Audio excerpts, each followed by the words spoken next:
día de hoy. Y le doy la bienvenida a un buen amigo, Leonardo Buniac. Bienvenido, Leonardo. ¿Cómo estás, Vladimir? Un placer Bienvenido a inmenso. Globovisión, bienvenido a Vladimir Laguna. Muchísimas gracias, infinitamente agradecido.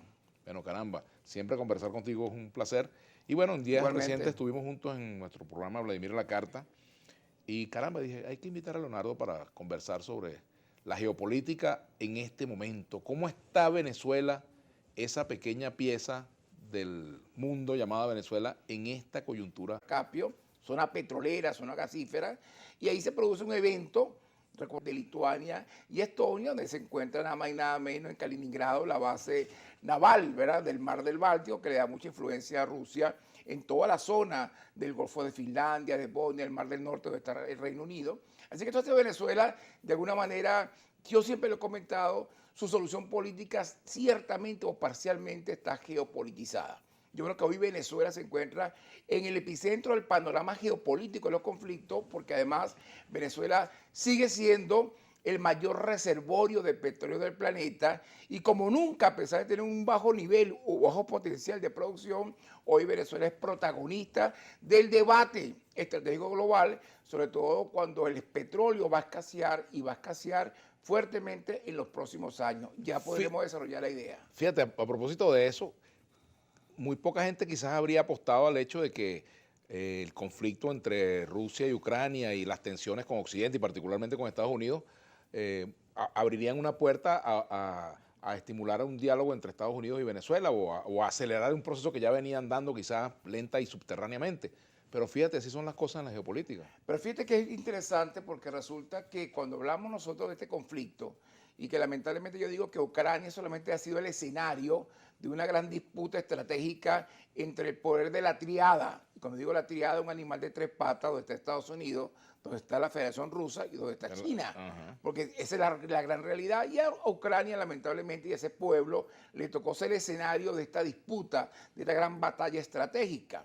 Lo cierto es que Rusia es el primer exportador de crudo del planeta. El primer gran productor, y vale la pena aclararlo, es Estados Unidos, con 12,6 millones de barriles diarios de petróleo, crudo convencional, no convencional, biocombustible, líquido de gas natural, ganancia de refinación, algunas energías renovables, 12,6 millones de barriles equivalentes de petróleo. Importa más o menos 6 millones para consumir casi 19 millones de barriles diarios. El segundo gran productor es Arabia Saudita y el tercer productor es Rusia, pero el primer exportador del planeta es la Federación Rusa con 7,8 millones de barriles diarios. Lo comento, Vladimir, porque es muy importante cuando vayamos a echar las matemáticas. Ajá, los ¿Y por numeritos. qué Venezuela aparece? Se dice que Venezuela aparece porque Estados Unidos le corta y le dice a Rusia, no te voy a comprar más petróleo. Estados Unidos no importa gas de la Federación Rusa, solamente importa petróleo y son más o menos entre 500 y 550 mil barriles diarios. Entonces tú dices, 550 mil barriles diarios justifica que el gobierno de Joe Biden tome la decisión de tocar las puertas de Venezuela y enviar una misión diplomática a conversar con el gobierno de Nicolás Maduro. Son 500 mil barriles.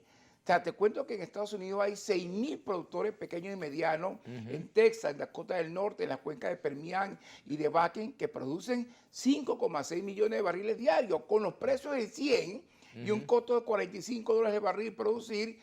Esos 500 mil barriles perfectamente puede sacarlo a Estados Unidos. ¿Y por qué Venezuela entra en O se juego? lo puede comprar a Canadá, o se lo puede comprar a Brasil, en el presal brasileño que está en Angros del Rey, la Ensenada de los Reyes, allí cerca de Río de Janeiro. O se lo puede comprar a Colombia. O finalmente lo puede comprar en el Golfo Pérsico. Allá hay 6 países que son miembros de la Cooperación Económica del Golfo, que son Arabia Saudita, Omán, Kuwait, Bahrein, Qatar, y sigue la lista.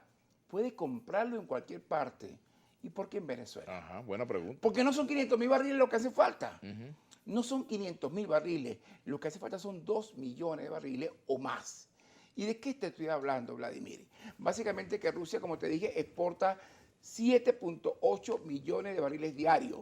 Pero de esa cantidad, y esto es importante que la gente lo entienda, 4,8 millones de barriles los envía a aquellos países occidentales que están apoyando las sanciones y están imponiendo sanciones financieras y, en el futuro inmediato, energética contra Rusia.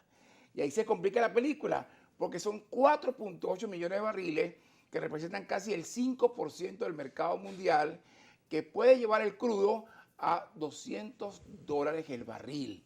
Entonces el problema no son 500.000 barriles, el problema es que esta escalada militar y las complicaciones que de él se derivan puede provocar que en los próximos 6 meses, en los próximos 18 meses, el mercado petrolero mundial se quede sin 5 millones de barriles de petróleo.